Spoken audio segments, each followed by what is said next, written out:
Hello, this is part 4 on our section about linear regression basics. We just wanted to do one more example to see regression in action, and it comes from the number of tornadoes that have been observed in the US since 1950. We have some data in a spreadsheet we'll take a look at here in a minute.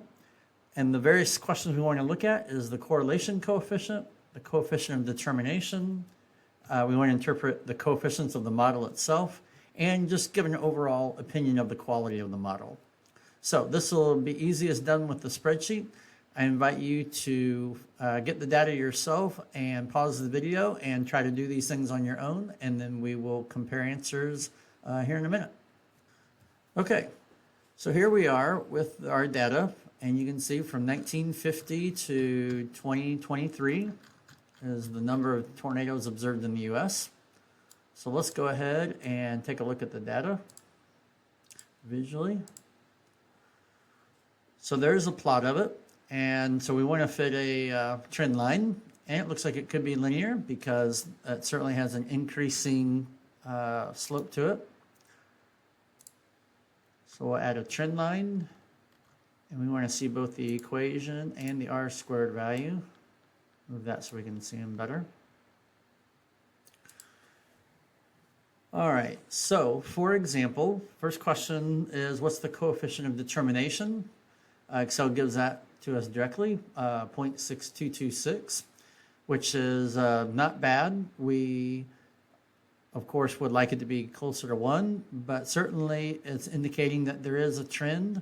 Now, just because it's linear is unclear because we need to look at it visually, not just rely on that number. And for the most part, it is linear. And so we can calculate the correlation coefficient, which is just the square root of that number. So we get about 0.789. And we do have to be careful of the sign. Now this is an increasing line, so of course the slope is positive, which means the correlation coefficient will be positive. So that is our R value.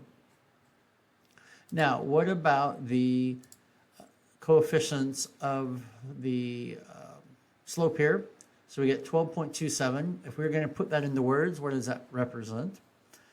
And basically what it's saying is that over this time period, the number of tornadoes has been increasing by about 12 a year, a little more than 12 a year. Of course, not perfectly, but that's kind of an overall estimate. Now, whether that is the actual number of tornadoes or not is not quite clear. All we can say is the number of tornadoes has been observed. So, a question to ask is, are we observing more because there's more tornadoes, or observing more because there's more people spread out in rural areas? Or maybe there's less people in the rural areas, so maybe this is actually not what we would expect. Or maybe people are just reporting them better than they used to. So we can't necessarily equate observed tornadoes with actual number of tornadoes, but this is the best we can do. What about the intercept? So that would be the number of tornadoes in year 0, which corresponds to 1950, which that number is fine. Now, if we had actually had the years from 1950 on, notice how this changes things.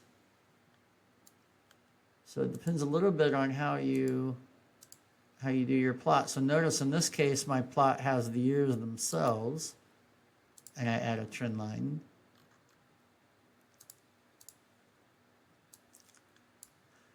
So notice how you get two different graphs. In this case, we get a graph where the years are my x-axis, and so now I get a negative intercept because that would be the number of tornadoes in year 0. So what we're saying here is that this intercept really, in this context, doesn't have any meaning. In fact, it's a little bit of a hint that extrapolating backwards is probably dangerous because sooner or later we're going to have 0 tornadoes, which is probably not realistic. We could solve for the intercept if we wanted to. So something is going on that makes extrapolation this way not reliable. What about the overall quality of the model? Well, similarly, I'd be a little concerned about extrapolation in the forward direction because notice there's a little bit of a curve to the model. So maybe it's not surprising that extrapolation in either direction would be unreliable because we may be just kind of zoomed in on a small window of time of tornadoes for centuries in the US. And certainly if you zoom in, it can appear linear, but the bigger trend could definitely not be linear. In fact, it looks to me like it's concave down. So I would want to try some other models before I declared success. However, if we're just trying to model these years and I just want a quick idea of the slope and so forth, then maybe this is okay. So to summarize, we can say that the coefficient determination was 0.6226. The correlation coefficient was about 0.789. Overall, not bad numbers. The slope, as the annual number of tornadoes observed in the U.S., has increased by about 12 per year, at least since 1950.